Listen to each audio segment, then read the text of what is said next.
गीता अध्याय 2 श्लोक 62 और 63 संबंध है श्लोक का। भगवान के परायण होने से तो इंद्रियां वश में होकर रस बुद्धि निवृत्त हो ही जाएंगी, पर भगवान के परायण न होने से क्या होता है, इस पर आगे के 2 श्लोकों में कहते हैं। 62 और 63 श्लोक इस प्रकार है।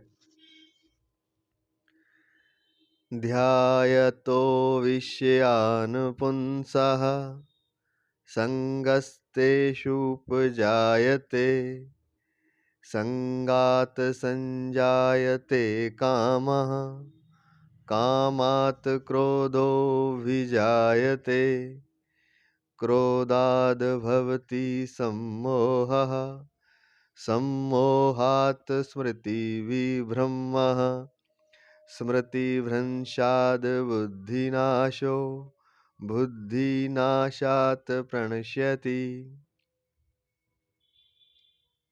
62वां और 63वां श्लोक।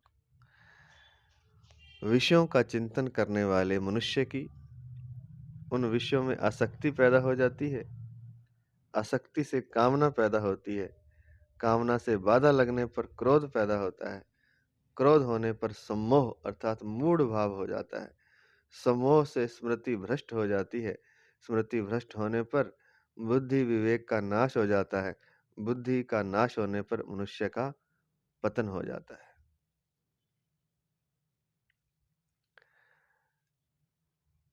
व्याख्या करने जा रहे हैं महाराज श्री प्रातः स्मरणीय प्रातः वंदनीय भगवत तत्व प्राप्त महापुरुष महाराज श्री राम सुखदास जी महाराज, उनके ग्रंथ साधक संजीवनी से हम व्याख्या करने जा रहे हैं।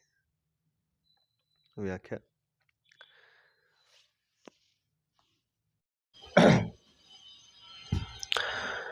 ध्यायतो विषयान् पुंसः संगस्तेषुपजायते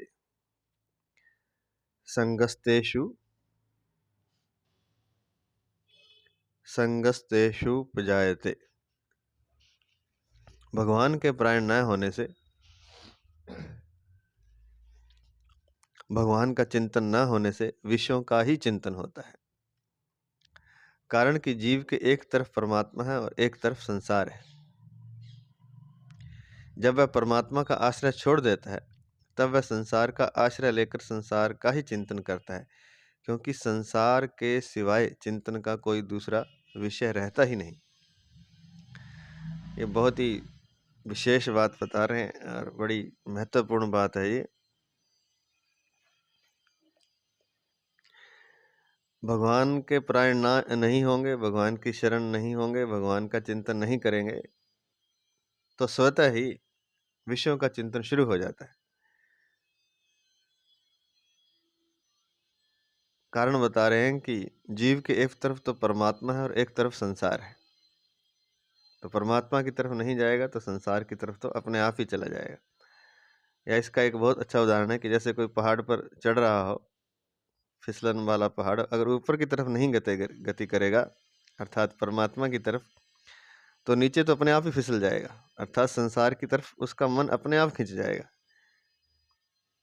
चढ़ाई कोई चढ़ रहा है पहाड़ की तरफ, ऊपर की तरफ तो प्रयास लगेगा परमात्मा की तरफ जाने में, और वहां से परमात्मा की तरफ नहीं जाएगा, अगर वो खड़ा भी रह जाएगा तो भी वह नीचे की तरफ फिसल जाएगा। तो यह स्वभाव है, ये प्रकृति का स्वभाव मान लीजिए कि एक तरफ संसार है, महाराज जी कहते हैं, एक तरफ परमात्मा है। परमात्मा का चिंतन नहीं करेगा तो संसार अपने आप उसके भीतर घुस जाएगा, संसार का चिंतन स्वतः ही चल जाएगा, क्योंकि फिर चिंतन का कोई दूसरा विषय नहीं। 3 चीजें हैं, बीच में जीव है, इधर संसार है, इधर परमात्मा है। परमात्मा का चिंतन नहीं करेगा तो संसार का चिंतन अपने आप हो जाएगा।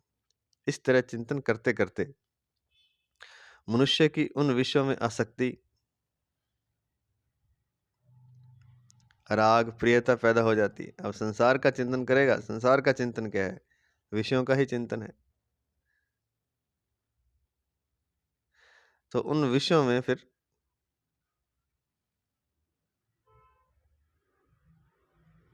आसक्ति हो जाएगी, राग हो जाएगा, प्रियता हो जाएगी। पैदा हो जाती है।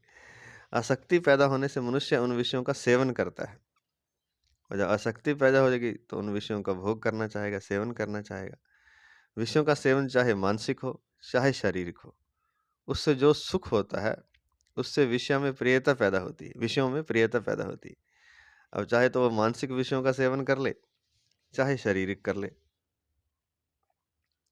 चाहे मन से ही कर ले, तो उसमें जो सुख होता है उससे विषयों में प्रियता, विषय उसे अच्छे लगने लग जाते हैं, प्रिय हो जाते हैं, उससे विषयों में प्रियता पैदा होती है। प्रियता से उस विषय का बार बार चिंतन होने लगता है, और जब प्रियता पैदा हो जाती है तो विषय का बार बार चिंतन होने लगता है। अब उस विषय का सेवन करे चाहे ना करे, पर विषय में राग पैदा हो ही जाता है, यह नियम है। अब बार बार चिंतन करेगा तो चाहे उसका भोग करे, चाहे सेवन करे, चाहे ना करे, पर राग तो पैदा हो गया, यह नियम है। राग पैदा हो गया तो वो एक तरह से बंध गया, रंग चढ़ गया विषयों का उसके ऊपर, उसके मन पर, उसके विवेक पर, उसकी बुद्धि पर। संगात संजायते कामः,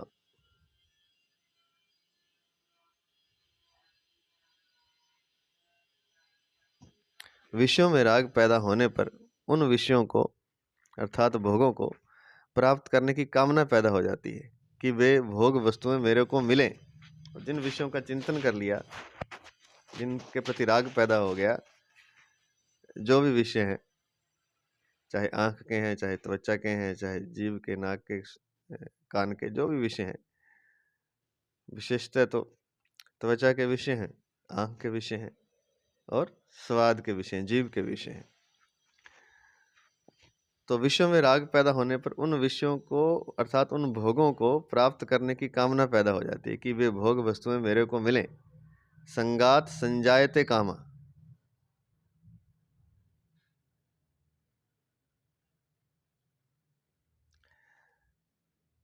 तो उनकी कामना पैदा हो जाती है।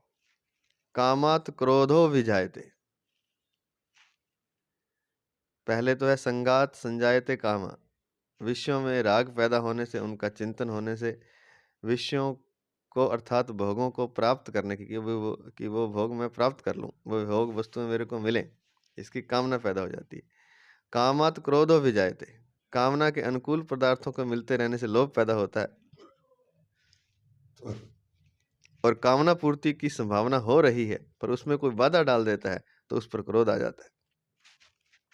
अगर मिल जाए तो और की इच्छा रहती है, और मिल जाए, और मिल जाए, लोभ पैदा होता है। और ना मिले भोग, संसार के विषय, कोई उसमें बाधा डाल दे तो उस पर क्रोध आता है। कामना एक ऐसी चीज है जिसमें बाधा पड़ने पर क्रोध पैदा हो ही जाता है। वर्ण, आश्रम, गुण, योग्यता आदि को लेकर अपने में जो अच्छाई का अभिमान रहता है, उस अभिमान में भी अपने आदर सम्मान आदि की कामना रहती है। उस कामना में किसी व्यक्ति के द्वारा बाधा पड़ने पर भी क्रोध पैदा हो जाता है।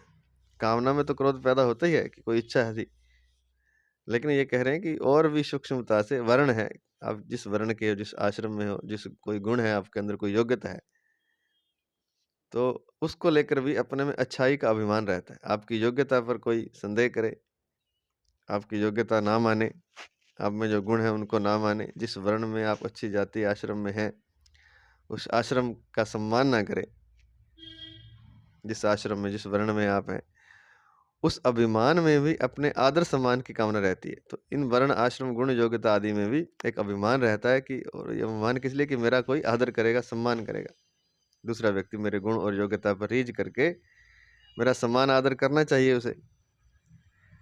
अगर कोई सम्मान आदर नहीं करता, समान आदर की जो कामना है, उस कामना में किसी व्यक्ति के द्वारा बाधा पड़ जाती है, बाधा पड़ने पर भी क्रोध पैदा होता है, तो भी क्रोध आता है। कोई चीज, वस्तु, व्यक्ति ना मिले तो क्रोध आता ही है किसी के द्वारा बाधा देने पर, लेकिन अभिमान और सम्मान, अपने समान आदर सम्मान की कामना में भी बाधा पड़ने पर, इच्छा में भी बाधा पड़ने पर क्रोध पैदा हो जाता है। कामना रजोगुणी वृत्ति है, सम्मोह तमोगुणी वृत्ति है, और क्रोध रजोगुण तथा तमोगुण के बीच की वृत्ति है। कामना रजोगुणी है, सम्मोह तमोगुण ही है, और क्रोध रजोगुण तथा तमोगुण के बीच की वृत्ति है। कहीं भी किसी भी बात को लेकर क्रोध आता है तो उसके मूल में कहीं ना कहीं राग अवश्य होता है। संसार की प्रियता, कोई विषयों की प्रियता, कुछ ना कुछ राग अवश्य होता है क्रोध आने के कारण। क्रोध आने का जो कारण है, उसका कारण है कि मूल में कहीं ना कहीं राग होता है। जैसे नीति न्याय से विरुद्ध काम करने वाले को देखकर क्रोध आता है, तो नीति न्याय में राग है। कोई नीति न्याय से नहीं चलता तो उसको देखकर क्रोध आता है। इसका मतलब नीति न्याय में राग है। अपमान तिरस्कार करने वाले पर क्रोध आता है तो मान सत्कार में राग है, आसक्ति है कि मान हो, नीति न्याय से चले। निंदा करने वाले पर क्रोध आता है तो प्रशंसा में राग है। दोषारोपण करने पर क्रोध आता है तो निर्दोषता के अभिमान में राग है, आदि आदि।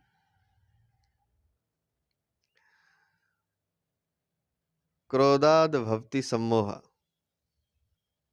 क्रोध से सम्मोह होता है, अर्थात मूढ़ता छा जाती है, मूर्खता आ जाती है भीतर।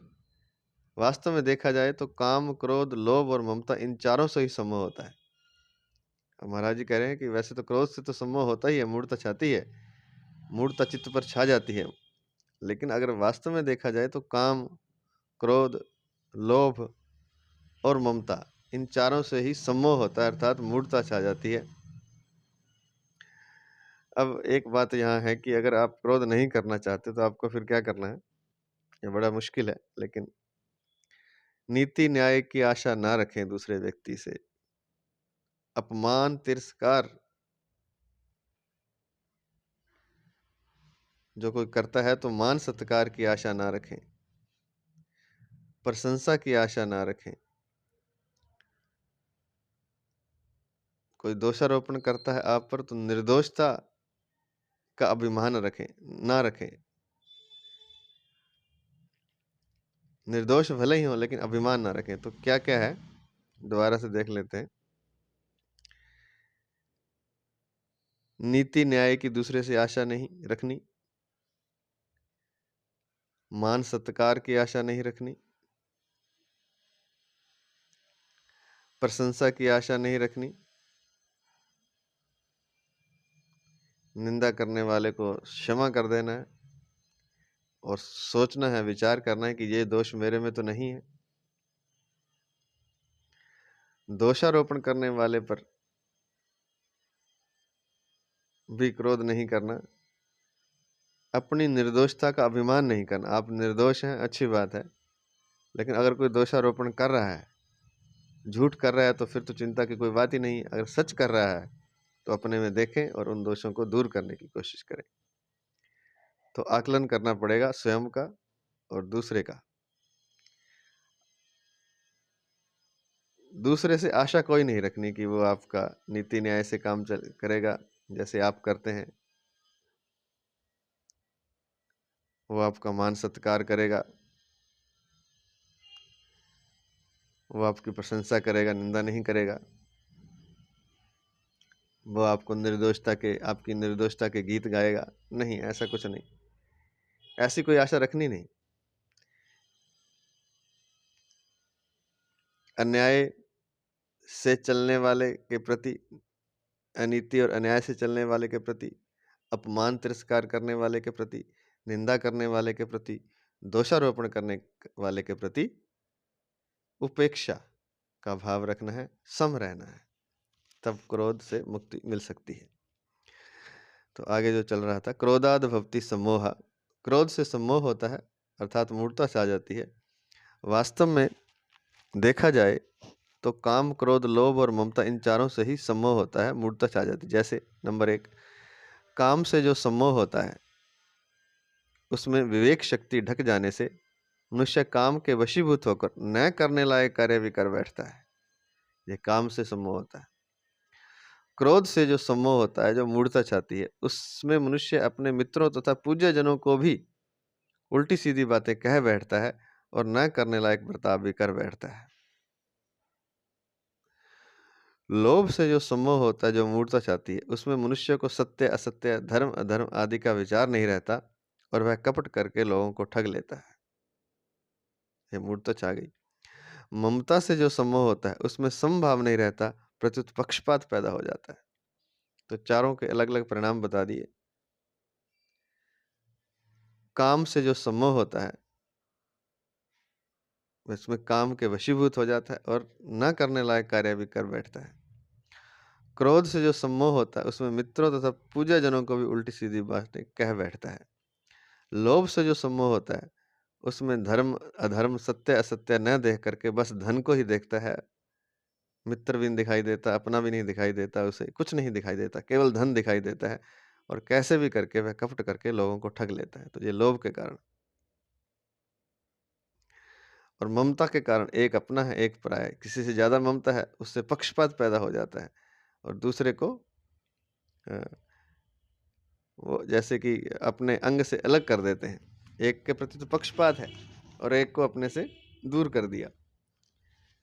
एक तो दुश्मन हो गया, एक अपना हो गया, हैं दोनों ही अपने, लेकिन पक्षपात मोह के कारण हो जाता है, ममता के कारण हो जाता है। अगर काम क्रोध और लोभ और ममता इन चारों से ही सम्मोह होता है तो फिर भगवान ने यहाँ केवल क्रोध का ही नाम क्यों लिया? यह सोचने वाली बात है। इसमें गहराई से देखा जाए तो काम लोभ और ममता इनमें तो अपने सुख भोग और स्वार्थ की वृत्ति जागृत रहती है, पर क्रोध में दूसरों का अनिष्ट करने की वृत्ति जागृत रहती है। अब बहुत ही विशेष बात बता रहे हैं। कहते कि भगवान ने चारों में से केवल क्रोध का नाम लिया, काम का भी नहीं लिया, लोभ का भी नहीं लिया, ममता का भी नहीं लिया। तो उसका कारण बताते हैं कि काम में, लोभ में, ममता में तो दूसरे का तो कम नुकसान होता है, अपने सुख भोग की, अपने स्वार्थ की वृत्ति रहती है, ज्यादातर जागृत रहती है। पर क्रोध में अपना सुख तो कुछ नहीं है। क्रोध में अपना सुख क्या है? कुछ भी नहीं। क्रोध में अपना भी नुकसान और दूसरों का तो नुकसान है ही, पर क्रोध में दूसरों का अनिष्ट करने की वृत्ति जागृत रहती है। क्रोध में यह होता है कि दूसरे का मैं कुछ बुरा कर दूं, अनिष्ट कर दूं। अतः क्रोध से जो सम्मोह होता है वह काम लोभ और ममता से पैदा हुए सम्मोह से भी भयंकर होता है। इसलिए क्रोध से जो मूर्ता छाती है, जो सम्मोह होता है, वह काम से, लोभ से और ममता से पैदा हुए सम्मोह से भी भयंकर होता है। इस दृष्टि से भगवान ने यहाँ केवल क्रोध से ही सम्मोह होना बताया है। सम्मोहात स्मृति विभ्रम, सम्मोहात स्मृति विभ्रम, मूर्ता छा जाने से स्मृति नष्ट हो जाती। वो याद जो है ना, जो यादाश्त जो है, जो विवेक है, वो नष्ट हो जाता है। अर्थात शास्त्रों से, सद्विचारों से जो निश्चय किया था कि अपने को ऐसा काम करना है, ऐसा साधन करना है, अपना उद्धार करना है, उसकी स्मृति नष्ट हो जाती है, उसकी याद ही नहीं रहती, मूर्ता छा जाने से, सम्मोह के कारण, काम क्रोध लोभ ममता के कारण। जैसे कि अब स्मृति क्या है कि हमने बार बार जन्म लेते हैं हम, और बार बार गर्भ में भगवान से प्रार्थना करते हैं कि इस गर्भ से बाहर निकाल दो, इस कुंभिपाक नरक से बाहर निकाल दो। हे भगवान, वह प्रार्थना करता है जीव कि जब बाहर निकल जाऊंगा तो तेरा भजन करूंगा, इस धरती पर आकर के और कुछ नहीं करूंगा, केवल मात्र तुम्हारा भजन करूंगा। आगे भी मैं बहुत जन्म खराब कर चुका हूं, अब नहीं करूंगा। तो वह बाहर आता है लेकिन भूल जाता है। तो वो वही तो है, स्मृति नष्ट हो जाती है। हम कितनी बार सद्विचार का निर्णय करते हैं, शास्त्रों को पढ़कर भी करते हैं, पिछले जन्मों में हमने शास्त्र पढ़े होंगे या संत संत संतों से मिले होंगे, अच्छे व्यक्तियों से मिले होंगे, उनसे कुछ हमने सद्विचार ग्रहण किए होंगे और हम निश्चय भी करते हैं सद्विचारों का कि हमने ऐसा करना है, ऐसा करना है, अपने को ऐसा काम करना है, ऐसा साधन करना है, अपना उद्धार करना है। लेकिन ये काम क्रोध लोभ ममता आदि के कारण वो जो अपने दृढ़ निश्चय किया था सद्विचार का, उसकी स्मृति नष्ट हो जाती है, उसकी याद नहीं रहती। स्मृति भ्रंशाद बुद्धि नाशा, स्मृति नष्ट होने पर बुद्धि में प्रकट होने वाला विवेक लुप्त हो जाता है। अब वो जो स्मृति, जो याद है, वो नष्ट हो जाए तो बुद्धि में प्रकट होने वाला विवेक जो है, वो जो अच्छे बुरे का विचार करता है, वो लुप्त हो जाता है। अर्थात मनुष्य में नया विचार करने की शक्ति नहीं रहती। अब वो उसी में डूब जाता है, काम, क्रोध, लोभ आदि में। काम, क्रोध, लोभ और ममता अर्थात मोह आदि में डूब जाता है। उसमें नया विचार वो कुछ कर ही नहीं सकता, उसकी शक्ति नहीं रहती। बुद्धि नाशात प्रणश्यति, विवेक लुप्त हो जाने से मनुष्य अपनी स्थिति से गिर जाता है। अतः इस पतन से बचने के लिए सभी साधकों को भगवान के प्राण होने की बड़ी भारी आवश्यकता है। इससे बचने का क्या है? बचेगा तभी जब वो भगवान के प्राण होगा, नहीं तो संसार का चिंतन चलेगा, और संसार का चिंतन चलेगा तो यहाँ विषयों का ध्यान करने मात्र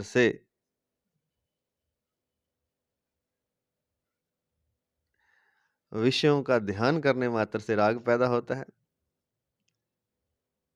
राग से काम पैदा होगा, काम से क्रोध आएगा, क्रोध से सम्मोह होगा, सम्मोह से स्मृति नाश होगा, स्मृति नाश से बुद्धि नाश होगा, बुद्धि नाश अर्थात विवेक नाश से पतन हो जाएगा। यह जो क्रम बताया है, इसका विवेचन करने में तो देरी लगती है, पर इन सभी वृत्तियों के पैदा होने में और उससे मनुष्य का पतन होने में देरी नहीं लगती, क्षण में हो जाता है। कब क्रोध आ गया आपको, कब काम के वश होके आपने क्या गलत कर दिया, कब लोभ आ गया और आपने किसी को ठग लिया, गलत कर दिया, कब ममता आ गई और आपने पक्षपात कर लिया। अपने को तो जो अपना था, अपना जिसको बनाया आपने, अपना तो कोई नहीं, लेकिन जिसको आपने अपना बनाया, पक्षपात किया, उसको तो आसमान में चढ़ा दिया आपने और दूसरे को मिट्टी में रौंद दिया। तो पक्षपात के कारण यह होता है। तो इन सभी वृत्तियों के पैदा होने में और उससे मनुष्य का पतन होने में देरी नहीं लगती, क्षण में हो जाता है। ये बिजली के करंट की तरह ये सभी वृत्तियां तत्काल पैदा होकर मनुष्य का पतन करा देती हैं। ये करंट की तरह आता है सामान, सब कुछ, और ये सभी वृत्तियां तत्काल पैदा होकर तत्काल मनुष्य का पतन करा देती हैं। बुद्धि नाशात प्रणश्यति, उसका पतन हो जाता है।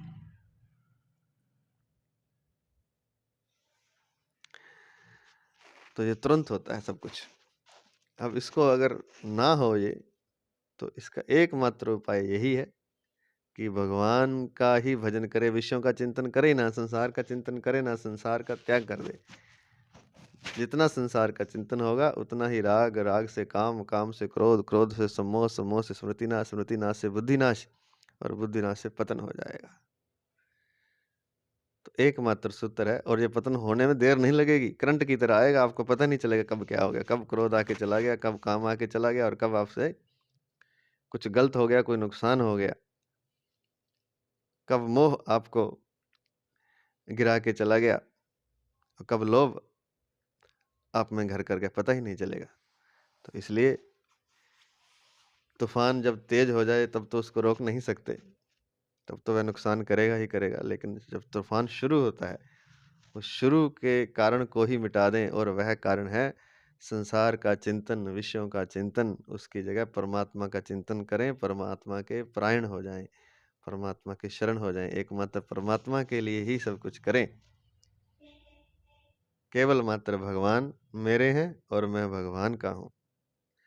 दूसरा, संसार मेरा नहीं है, मैं संसार का नहीं हूँ। बस ये दो बातों, चार बातें हो गई वैसे तो, लेकिन मुख्यतः दो बातें हैं। केवल मात्र मेरे भगवान है, मैं भगवान का हूँ। संसार मेरा नहीं है, मैं संसार का नहीं हूँ। मेरे तो गिरधर गोपाल, दूसरों न कोई। नहीं तो इस भव सागर में, इस काम, क्रोध, लोभ, मोह के तूफान से बचने का कोई आश्रय नजर नहीं आता, भगवान के अलावा कोई आश्रय नहीं है। इस तूफान में नहीं तो उड़ जाएंगे, या इस ज्वार भाटा में डूब जाएंगे। अगला श्लोक है 64 और 65। अब भगवान आगे के श्लोक में स्थित पर कैसे चलता है, इस चौथे प्रश्न का उत्तर देते हैं।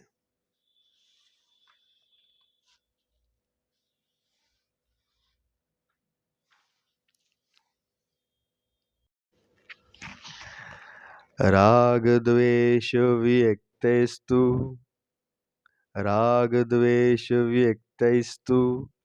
विषयान इन्द्रियैश्च चरन् आत्मवैश्यैर्विधेयात्मा प्रसादं धिगच्छति। 64वां। अगला 65वां। प्रसादे सर्वदुःखानां हानिर्स्योपजायते प्रसन्नचेतसो हयाशु बुद्धिः पर्यवतिष्ठते। परंतु वशीभूत अंतःकरण वाला कर्मयोगी साधक राग द्वेष से रहित अपने वश में की हुई इंद्रियों के द्वारा विषयों का सेवन करता हुआ अंतःकरण की निर्मलता को प्राप्त हो जाता है। अंतःकरण की निर्मलता प्राप्त होने पर साधक के संपूर्ण दुखों का नाश हो जाता है और ऐसे शुद्ध चित्त वाले साधक की बुद्धि निस्संदेह बहुत जल्दी परमात्मा में स्थिर हो जाती है। व्याख्या इस प्रकार है। तू जो शब्द आया है, पूर्व श्लोक में भगवान ने कहा कि आसक्ति रहते हुए विषयों का चिंतन करने मात्र से पतन हो जाता है, और यहाँ कहते हैं कि आसक्ति न रहने पर विषयों का सेवन करने से उत्थान हो जाता है। वहां तो बुद्धि का नाश बताया और यहाँ बुद्धि का परमात्मा में स्थित होना बताया। इस प्रकार पहले कहे गए विषय से यहाँ के विषय का अंतर बताने के लिए यहाँ तू पद आया है।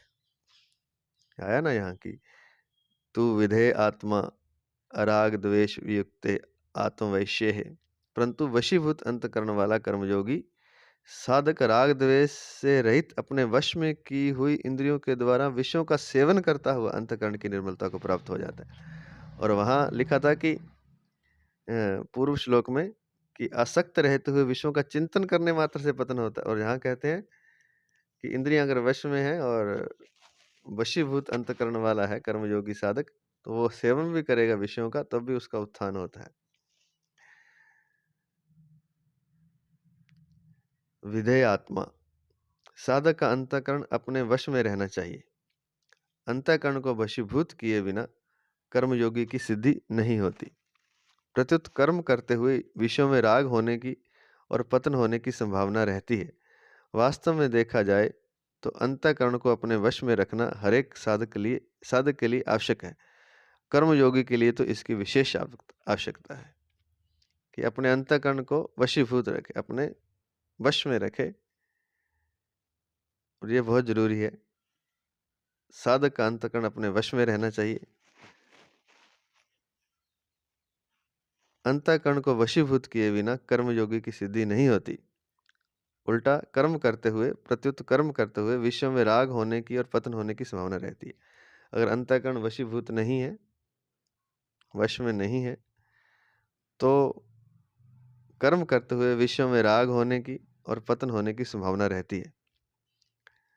तो कहते हैं कि देखा जाए तो अंतःकरण को अपने वश में रखना हर एक साधक के लिए आवश्यक है। कर्मयोगी के लिए तो इसकी विशेष आवश्यकता है। अगला पद है आत्मवैश्यैः राग द्वेष वियुक्तैः इंद्रियैः। जैसे विधेय आत्मा पद अंतःकरण को वश में करने के अर्थ में आया है, ऐसे ही आत्मवैश्यैः पद इंद्रियों को वश में करने के अर्थ में आया है।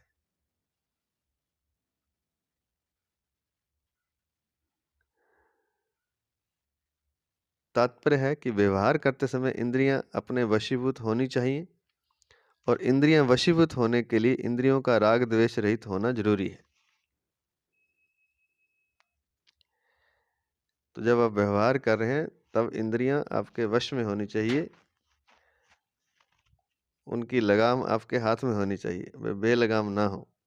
और इंद्रियां वशीभूत होने के लिए इंद्रियों का राग द्वेष रहित होना जरूरी है। और इंद्रियां वशीभूत तब होंगी जब उनका किसी से राग ना होगा, ना किसी से द्वेष होगा। तो राग द्वेष से रहित होना जरूरी है इंद्रियों का, तभी इंद्रियां अपने वशीभूत होंगी।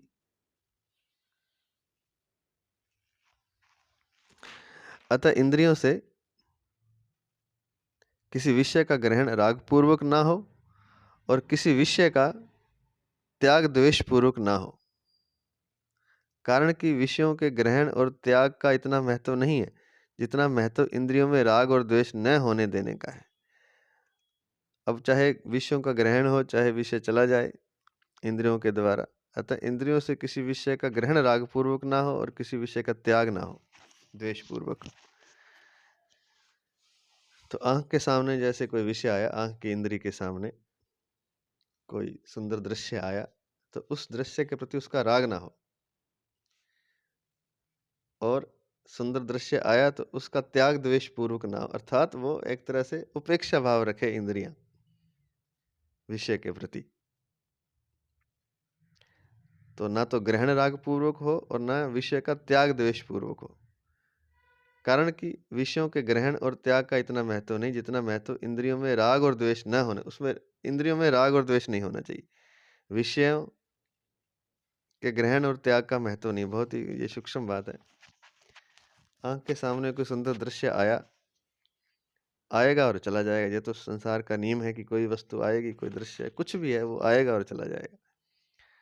तो वो आया तो भी उसके प्रति लगाव ना हो, और उसको भेजना है इस ऐसा द्वेष ना हो, उसके प्रति उपेक्षा हो। आपने आप आया और चला गया, आपने देखा उपेक्षा भाव से, बस उसके प्रति राग द्वेष नहीं रखना है। विषय आएगा और चला जाएगा, कोई भी इंद्री है, चाहे आंख की है, चाहे कान नाक जीभ त्वचा जो भी है। जितना महत्व इंद्रियों में, ये विशेष बात है, जितना महत्व इंद्रियों में राग और द्वेष न होने देना का है उतना महत्व त्याग का नहीं है। इसलिए तीसरे अध्याय के 34वें श्लोक में भगवान ने साधक के लिए सावधानी बताई है कि प्रत्येक इंद्रिय के विषय में राग और द्वेष रहते हैं, साधक इनके वशीभूत ना हो, क्योंकि ये दोनों ही साधक के शत्रु हैं। जो इंद्रियों में राग द्वेष रहते हैं ये दोनों साधक के शत्रु हैं, इनके वशीभूत ना हो। 5वें अध्याय के 3 श्लोक में भगवान ने कहा है कि जो साधक राग द्वेष आदि द्वंद्वों से रहित हो जाता है वह सुख पूर्वक मुक्त हो जाता है। अगला पद विषयांचरण।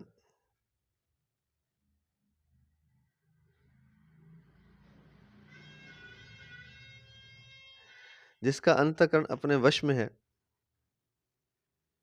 और जिसकी इंद्रियां राग द्वेष से रहित तथा अपने वश में की हुई हैं, ऐसा साधक इंद्रियों से विषयों का सेवन तथा सब प्रकार का व्यवहार तो करता है पर विषयों का भोग नहीं करता। भोग बुद्धि से किया हुआ विषय सेवन ही पतन का कारण होता है। इस भोग बुद्धि का निषेध करने के लिए यहाँ विधेय आत्मा, आत्मवैश्य आदि पद आए हैं। तो बहुत ही सूक्ष्म बात है ये।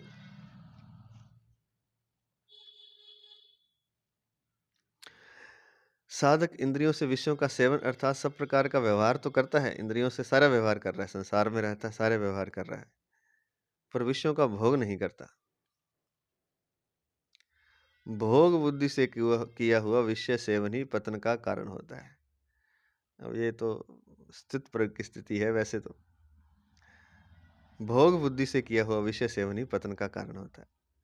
अंदर भोग की रस की इच्छा है तब आपने विषय सेवन किया तो पतन होएगा। अगर आपके अंदर भोग की रस की इच्छा नहीं है तो भी आपने भोग कर लिया, विषय सेवन कर लिया, तो वो पतन का कारण नहीं बनता। ये बड़ी बारीक बात है, इसको कैसे बताएंगे। इस भोग बुद्धि का निषेध करने के लिए ही यह विधाय आत्मा, आत्मवैश्य आदि पद आए हैं। इसको समझने के लिए थोड़ा सा ऐसा समझ सकते हैं कि आपको भोजन के प्रति ना राग है ना द्वेष है, और किसी के आग्रह पर, किसी के खुशी के लिए आपने, किसी की प्रसन्नता के लिए उनके द्वारा परोसा गया भोजन आपने कर लिया, पा लिया, तो आपका ना तो भोजन के प्रति आपकी आसक्ति थी, ना तो राग था, और ना ही उसके प्रति कोई द्वेष था। अपने लिए नहीं किया आपने, अपने भोग के लिए, अपने सुख के लिए, अपने जीव के स्वाद के लिए नहीं किया, बल्कि दूसरों की खुशी के लिए कर लिया, ऐसा समझ सकते हैं। तो वह भोग तो हो गया, लेकिन वह भोग पतन का कारण नहीं है, क्योंकि उसमें आपकी भोग इच्छा नहीं थी और ना ही उस वस्तु के प्रति आपका राग था कि आपको अच्छी लगती थी कि ये मैंने खाना है, ये चीज़ खाऊँगा, मैं रसगुल्ला खाऊँगा, ऐसा कुछ नहीं था। बस ना राग था और ना ये था कि ये चीज़ मैंने नहीं खानी। तो दोनों चीज़ें नहीं थी, बस केवल प्रसन्नता के लिए, वो भी किसी दूसरे की प्रसन्नता के लिए आपने भोग कर लिया, तो वो भोग भी पतन का कारण नहीं है। भोग तो हुआ, पर भोग बुद्धि नहीं थी वहाँ। यही बात लिखी कि भोग बुद्धि से किया हुआ विषय सेवन ही पतन का कारण होता है। भोग बुद्धि नहीं है तो विषय सेवन पतन का कारण नहीं होता। इस भोग बुद्धि का निषेध करने के लिए ही यहाँ विधेयात्मा, वशीभूत अंतःकरण वाला कर्मयोगी साधक, इसका मतलब है, और आत्मवैश्य, वश में की हुई इंद्रियों आदि पद हैं, अर्थात जो वशीभूत अंतःकरण वाला है, वशीभूत अंतःकरण वाला है, वो कोई भोग भी कर लेता है या करता रहता है, क्योंकि उसका अंतःकरण वश में है, तो उसके द्वारा किया गया भोग पतन का कारण नहीं है। इस तरह आत्मवैश्य, अपने इंद्रिय जिसके वश में है, उसके द्वारा भी जो इंद्रियों का विषयों का भोग होता है, वह पतन का कारण नहीं बनता।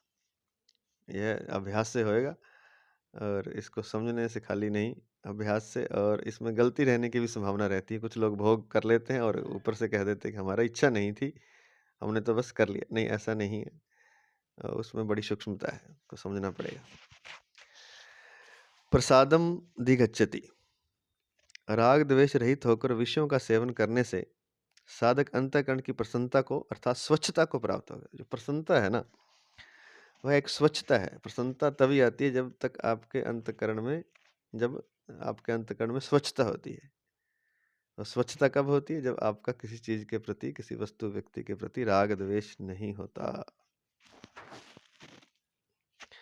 तो कहते हैं कि राग द्वेष, यहाँ तो भोग की बात चल रही है, इसलिए विषयों की बात चल रही है, इसलिए राग द्वेष रहित होकर विषयों का सेवन करने से साधक अंतःकरण की प्रसन्नता अर्थात स्वच्छता को प्राप्त होता है। यह प्रसन्नता मानसिक तप है। गीता 17वें अध्याय का 16वां श्लोक, जो शारीरिक और वाचिक तप से ऊंचा है। शरीर से आप कोई तप कर रहे हैं, वाचिक कोई तप कर रहे हैं, उससे ऊंचा तप क्या है? राग द्वेष रहित होकर विषयों का सेवन करना, और इससे अंतःकरण की प्रसन्नता को प्राप्त होना। यह प्रसन्नता मानसिक तप है। अतः साधक को न तो राग पूर्वक विषयों का सेवन करना चाहिए और न द्वेष पूर्वक विषयों का त्याग करना चाहिए, क्योंकि राग और द्वेष इन दोनों से ही संसार के साथ संबंध जुड़ता है। राग द्वेष से रहित इंद्रियों से विषयों का सेवन करने से जो प्रसन्नता होती है, उसका अगर संग न किया जाए, भोग न किया जाए, तो वह प्रसन्नता परमात्मा की प्राप्ति करा देती है। और ये विशेष बात है आगे जो इसका सार है।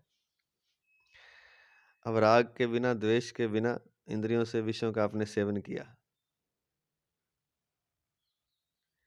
और एक प्रसन्नता भीतर पैदा हुई। राग द्वेष से रहित जब आपने स्वच्छता एक पैदा हुई, जब आपने राग द्वेष से रहित होकर विषयों का सेवन किया, तब होगी, तब एक प्रसन्नता, एक स्वच्छता भीतर पैदा हुई। उसका भी संग नहीं करना है, उसमें भी राग नहीं करना, उसका संग नहीं करना। तो जो स्वच्छता है वो अपने आप परमात्मा की प्राप्ति करवा देती है। आसक्ति कहीं भी नहीं रखनी। प्रसादे सर्व दुखानां हानिरस्योपजायते,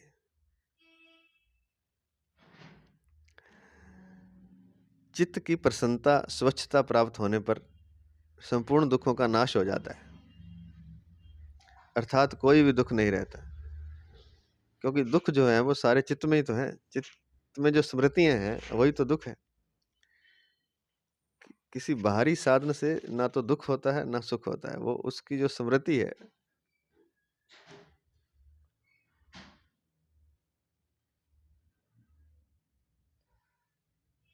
जो एक परिस्थिति आती है कोई सुख या दुख की, उससे सुख दुख नहीं होता, उससे हम सुख दुख लेते हैं और फिर उसको अपने चिंतन में जमा कर लेते हैं, विवेक बुद्धि में जमा कर लेते हैं। तो वो चिंतन जो है, वो सोच जो है, वो विचार जो है, वो बार बार दुख देता है। चित्त की प्रसन्नता, चित्त स्वच्छ हो जाएगा जब, प्रसन्न हो जाएगा, स्वच्छ हो जाएगा, प्राप्त होने पर संपूर्ण दुखों का नाश हो जाता है, तो दुख कोई बचेगा नहीं।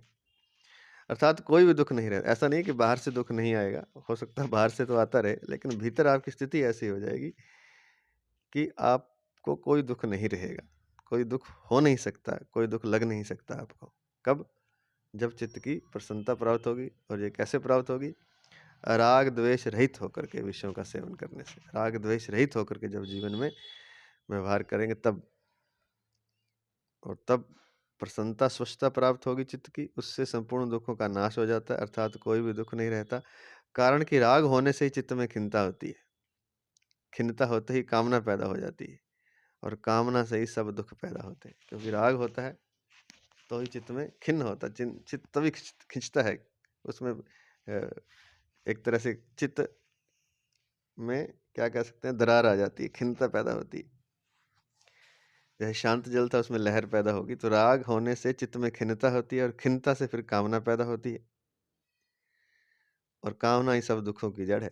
पहले बहुत बार बता चुके हैं, कामना नहीं होगी तो कोई दुख नहीं होगा, और कामना से भी पहले राग होता है, किसी चीज की प्रियता, किसी वस्तु की आसक्ति, व्यक्ति आदि की आसक्ति ही राग है। और जब राग नहीं होगा तो चित्त में खिन्नता नहीं होगी, खिन्नता नहीं होगी तो कामना पैदा नहीं होगी, कामना नहीं होगी तो दुख नहीं होगा। तो परंतु जब राग मिट जाता है तब चित्त में प्रसन्नता होती है, उस प्रसन्नता से संपूर्ण दुख मिट जाते हैं। जितने भी दुख हैं वे सब के सब प्रकृति और प्रकृति के कार्य, शरीर संसार के संबंध से ही होते हैं। जितने भी दुख होते हैं, समझने वाली बात है, सब के सब प्रकृति, जो जो सारी प्रकृति दिखाई दे रही है परमात्मा ने बनाई है, और प्रकृति के कार्य शरीर संसार के संबंध से ही होते हैं।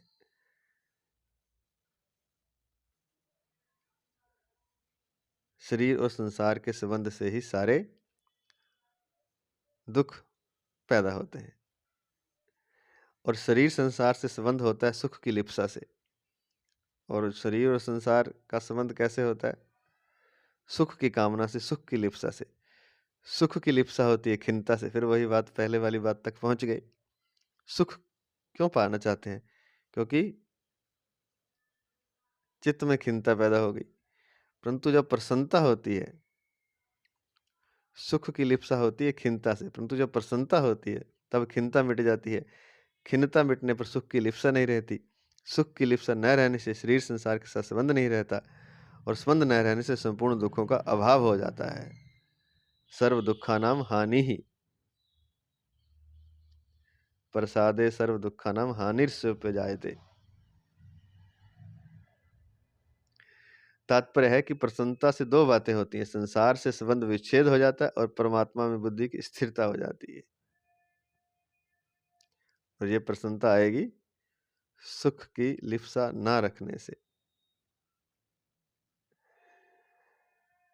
तो संसार से संबंध विच्छेद हो जाता है प्रसन्नता से, और परमात्मा में बुद्धि की स्थिरता आती है। यही बात भगवान ने पहले 53वें श्लोक में निश्चला और अचला पदों से कही है। संसार से संबंध विच्छेद तो निश्चला हो जाएगी उसकी बुद्धि, और परमात्मा में बुद्धि स्थिर हो जाएगी तो अचला हो जाएगी। तो यही बात कही है कि उसकी बुद्धि संसार में निश्चल और परमात्मा में अचल हो जाती है। यहाँ सर्व दुखा नाम हानि ही का तात्पर्य यह नहीं कि उसके सामने दुखदायी परिस्थिति आएगी ही नहीं, ये हम पहले बता चुके हैं। प्रत्युत इसका तात्पर्य यह है कि कर्मों के अनुसार उसके सामने दुखदायी घटना परिस्थिति आ सकती है, परंतु उसके अंतःकरण में दुख, संताप, हलचल आदि विकृति नहीं हो सकती। बस ये एक खास बात है। हम सोचते हैं कि बाहर से दुख खत्म हो जाएंगे, बाहर से तो पिछले कर्मों के अनुसार उसके सामने कोई दुखदायी घटना आ सकती है, परिस्थिति आ सकती है, परंतु उसके अंतःकरण में दुख, संताप, हलचल आदि विकृति पैदा नहीं हो सकती। प्रसन्न चेतसो हयाशु बुद्धि ही पर्यवतिष्ठते। प्रसन्न अर्थात स्वच्छ चित्त वाले की बुद्धि बहुत जल्दी परमात्मा में स्थिर हो जाती है, अर्थात साधक स्वयं परमात्मा में स्थिर हो जाता है, उसकी बुद्धि में किंचन मात्र भी संदेह नहीं रहता। प्रसन्न चेतसो हयाशु बुद्धि पर्यवतिष्ठते। तुरंत ही शुद्ध चित्त वाले साधक की बुद्धि निस्संदेह बहुत जल्दी परमात्मा में स्थिर हो जाती। तो ये बात है। ये सारी बातें राग द्वेष को छोड़ने से, सुख की आशा ना रखने से, कामना का त्याग करने के से, संसार से संबंध विच्छेद होने से निश्चला बुद्धि, और परमात्मा में बुद्धि स्थिर होने से अचला बुद्धि प्राप्त हो जाएगी।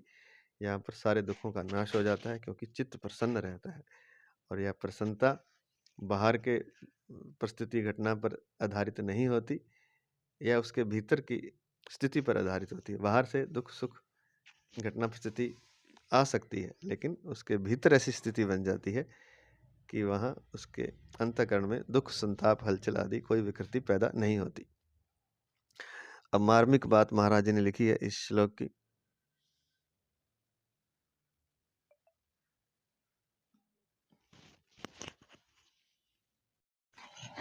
मार्मिक बात, भगवत विषयक प्रसन्नता हो अथवा व्याकुलता हो, इन दोनों में से कोई एक भी अगर अधिक बढ़ जाती है तो वह शीघ्र ही परमात्मा की प्राप्ति करा देती है। जैसे भगवान के पास जाती हुई गोपियों को माता पिता, भाई, पति आदि ने रोक दिया, मकान में बंद कर दिया, तो उन गोपियों में भगवान से मिलने की जो व्याकुलता हुई, उससे उनके रजोगुण तमोगुण नष्ट हो गए, और भगवान का चिंतन करने से जो प्रसन्नता हुई, उससे उनका सत्वगुण नष्ट हो गया। तो तीनों ही गुण नष्ट हो गए, और ये जरूरी है परमात्मा से मिलने के लिए, तीनों गुणों से पार जाना है। इस प्रकार गुण संग से रहित होकर वे शरीर को वहीं छोड़कर सबसे पहले भगवान से जा मिली। इसका स्टार लगाकर नीचे दिया है, उसको बाद में पढ़ते हैं। भगवान से जा मिली, गुण संग से रहित होकर शरीर को वहीं छोड़कर गोपियां भगवान से जा मिली। परंतु संसारिक विषयों को लेकर जो प्रसन्नता और खिन्नता होती है, उन दोनों में ही भोगों के संस्कार दृढ़ होते हैं। अगर संसारिक विषयों को लेकर के प्रसन्नता होती है या खिन्नता होती है, तो उन दोनों से ही दोनों में ही भोगों के संस्कार दृढ़ होते हैं, अर्थात संसार का बंधन और दृढ़ हो जाता है। इसके उदाहरण संसार मात्र के सामान्य प्राणी हैं, जो प्रसन्नता और खिन्नता को लेकर संसार में फंसे रहते हैं। तो संसार के विषयों को लेकर प्रसन्नता और खिन्नता होगी तो भोगों में और दृढ़ता हो जाएगी, और भोगों में फंस जाएंगे। लेकिन भगवत विषयक प्रसन्नता या व्याकुलता चाहिए। एक तरह से कह सकते हैं कि भगवत विषयक प्रसन्नता या खिन्नता। प्रसन्नता और व्याकुलता अर्थात खिन्नता में अंतःकरण द्रवित हो जाता है, प्रसन्नता में भी द्रवित हो जाता है, और व्याकुलता में, दुख में, खिन्नता में भी अंतःकरण द्रवित हो जाता है। जैसे द्रवित मोम में रंग डालने से मोम में वह रंग स्थायी हो जाता है, ऐसे ही अंतःकरण द्रवित होने पर उसमें भगवत संबंधी अथवा संसारिक जो भी भाव आते हैं वे स्थायी हो जाते हैं। स्थायी होने पर वे भाव उत्तान अथवा पतन करने वाले हो जाते हैं। अतः साधक के लिए उचित है कि संसार की प्रिय से प्रिय वस्तु मिलने पर भी प्रसन्न न हो, और अप्रिय से अप्रिय वस्तु मिलने पर भी उद्विग्न न हो। ये बहुत ही खास बात बताई है। चित्त जो है ना हमारा, वो जैसे खुश होते हैं हम शादी में, प्रसन्न मान लीजिए खुशी है, प्रसन्नता है, तो चित्त हमारा उस टाइम द्रवित हुआ होता है, मतलब वो एक ठोस रहता है। जो पत्थर की तुम्हारा हमारा चित्त है वो द्रवित हो जाता है, वो एक जैसे मोम पिघल गया। वो कहते हैं कि उदाहरण दिया है इन्होंने कि उसमें अगर रंग डाल देंगे उस समय, तो वो रंग उसमें पक्का हो जाएगा, क्योंकि अंतःकरण द्रवित है। तो ऐसे ही अंतःकरण द्रवित होने पर उसमें अगर भगवत संबंधी अथवा संसारिक जो भी भाव आए, अगर तो भगवत संबंधी आगे द्रवित होने पर तो उसमें भगवान का रंग चढ़ जाएगा, वो भगवान का हो जाएगा। अगर संसार के आगे तो संसार का रंग चढ़ जाएगा। जैसे गोपियां अत्यंत व्याकुल हो गई, उदाहरण दिया उन्होंने, तो उस समय वो व्याकुल थी, तो चिंतन किसका चल रहा? चिंतन तो परमात्मा का चल रहा था। तो उसमें उनमें परमात्मा का रंग चढ़ गया। वे सत्व रज तम तीनों गुणों को छोड़ करके शरीर को वहीं छोड़ दिया उन्होंने। उनकी चेतना भगवान से जा मिली तुरंत। तो द्रवित चित्त ही गति भी कर सकता है, और द्रवित चित्त में ही भगवान का रंग चढ़ सकता है। ऐसे ही संसार का रंग भी ऐसे ही है। संसार में अगर आप दुखी होकर के किसी चीज को बार बार याद कर रहे हैं, दुखी हो रहे हैं, तो उसके संस्कार आप में गहरे बैठ जाएंगे और फंस जाओगे आप। और प्रसन्न होकर भी संसार की कोई प्रसन्नता है, उस प्रसन्नता से भी आप संसार को याद कर रहे हैं, किसी व्यक्ति को, तो उसमें उस प्रसन्नता में आप उस वस्तु व्यक्ति से और बंध जाएंगे और संसार में और फंस जाएंगे। तो जो भी भाव होते हैं वो जब हमारी व्याकुलता या प्रसन्नता होती है उस समय अंतःकरण हमारा द्रवित होता है और उस द्रवित अंतःकरण में वो भाव स्थायी हो जाते हैं, चाहे वह संसार के हों चाहे परमात्मा के हों। अतः साधक के लिए उचित है कि संसार की प्रिय से प्रिय वस्तु मिलने पर ही प्रसन्न न हो, क्योंकि वो जिस वस्तु के मिलने से प्रसन्न होगा तो उस वस्तु के संस्कार उसके अंदर भीतर गहरे बैठ जाएं, क्योंकि उस समय वो द्रवित है, मोम की तरह पिघला हुआ है और उस पिघले हुए मोम में रंग चढ़ जाएगा। ऐसे ही दुख की अवस्था आने पर भी संसार की अप्रिय से अप्रिय वस्तु मिलने पर भी उद्विग्न ना हो, क्योंकि उद्विग्न हुआ हुआ होगा उस समय और उस अप्रिय वस्तु के संस्कार उसके मोम की तरह उसका चित्त पिघला हुआ है तो उसमें वो रंग चढ़ जाएगा अप्रिय वस्तु का, तो उस दुख में फंस जाएगा। तो सुख के संस्कार और दुख के संस्कार उसके चित्त पर पड़ जाएंगे, संसार की प्रिय वस्तु के मिलने पर खुश होने पर और अप्रिय वस्तु के मिलने से दुखी होने पर, उद्विग्न होने पर उनके जो संस्कार हैं वो चित्त पर गहरे पड़ जाएंगे और वो कर्म बंधन बन जाएंगे और अनेक जन्मों तक उसी में फंसा रहेगा। और ऐसे ही अगर मुक्त होना है तो भगवत संबंधी अगर विचार आते हैं, द्रवित होता है व्यक्ति, प्रसन्न होता है भगवत संबंधी विचारों से, तो उसका चित्त भगवान में रम जाएगा। और व्याकुलता भी होती है अगर परमात्मा के चिंतन से, तो भी वो अच्छा है, दोनों ही अच्छे हैं, लेकिन चिंतन परमात्मा का होना चाहिए। तो भगवत संधि प्रसन्नता और व्याकुलता दोनों में से कोई भी अगर अधिक बढ़ जाए तो वह शीघ्र ही परमात्मा की प्राप्ति करवा देती है। जो स्टार लगा कर दिया था नीचे उसको हम पढ़ लेते हैं संस्कृत में और थोड़ा सा उसका अर्थ दिया हुआ है। तो गोपियों के बारे में जो श्लोक लिखा है कि भगवान का चिंतन करने से उनमें जो प्रसन्नता हुई उससे उनका सत्वगुण नष्ट हो गया और जो व्याकुलता हुई उससे रजोगुण तमोगुण नष्ट हो गए। इस प्रकार गुण संग से रहित होकर वे शरीर को वहीं छोड़कर सबसे पहले भगवान से जा मिली। इसका स्टार लगा कर दिया हुआ है। अंतर्ग्रह गतः कश्चित गोप्यो लब्ध विनिर्गमः कृष्णम तद भावना युक्ता दध्युर्मीलित लोचना।